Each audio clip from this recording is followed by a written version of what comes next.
জানো তো, এবার কিন্তু মায়াপুর রাইডে আমরা দুজনে একা আসিনি, আমাদের সাথে এসেছে কারা তোমাদের অবশ্যই দেখাবো। তো চলো তাদেরকে আগে রিসিভ করে নিই। হাই এভরিওয়ান, আমি মাম্পি। আমার ছোট্ট একটি মিনি ব্লগে তোমাদের এত এত ভালোবাসা।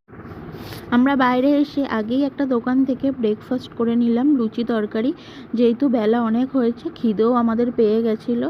আর ওই দেখো তো কে এসছে, এই দেখো কুহু চলে এসছে। হ্যাঁ, কুহুর মিমি আর কুহুর দিদিও কিন্তু চলে এসছে আমাদের সাথে এই ট্রিপে জয়েন করতে। তো কুহু কিন্তু ভীষণই খুশি বাবাকে পেয়ে। তো চলো এবার ভেতরে যাওয়া যাক।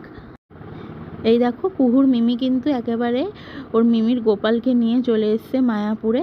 আমরা সকালবেলায় গদাভবনে দুপুরের প্রসাদের কুপনটা কেটে রেখেছিলাম, তো এখন চলে এসেছি আমরা এখানে প্রসাদ গ্রহণ করতে। দেখো প্রচণ্ড কিন্তু ভিড় হয়েছিল, এরকম লম্বা লম্বা করে লাইন দিয়ে কিছু কিছু মানুষ করে ঢোকানো হচ্ছিল।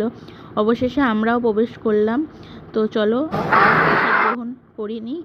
তো এখানে প্রসাদে ছিল ভাত, রুটি, দু রকমের তরকারি, পনিরের তরকারিও ছিল, একটা বেগুনি ছিল, পায়েস ছিল, আর ঠান্ডা জলও দিয়েছিল। প্রসাদ কিন্তু খুব সুন্দর হয়েছে। আর বরাবরই জানো তো আমার এইরকম মন্দিরের প্রসাদ খেতে ভীষণ ভীষণ ভালো লাগে, সে যেরকমই প্রসাদ হোক। তো চলো খেয়ে নিই। তো খেয়ে নিয়ে গরম খুবই পড়েছে, এখন আর কোথাও ঘোরাঘুরি করবো না, এখন ডাইরেক্ট আমাদের ঈশ্বরধান ভবনে যেখানে রুম নেওয়া রয়েছে সেখানেই যাব, বিকেলে আবার ঘুরে দেখাবো। তো চলো টাটা, আবার পরের ভিডিও দেবো পরের পার্টে। তো চলো সবাইকে টাটা।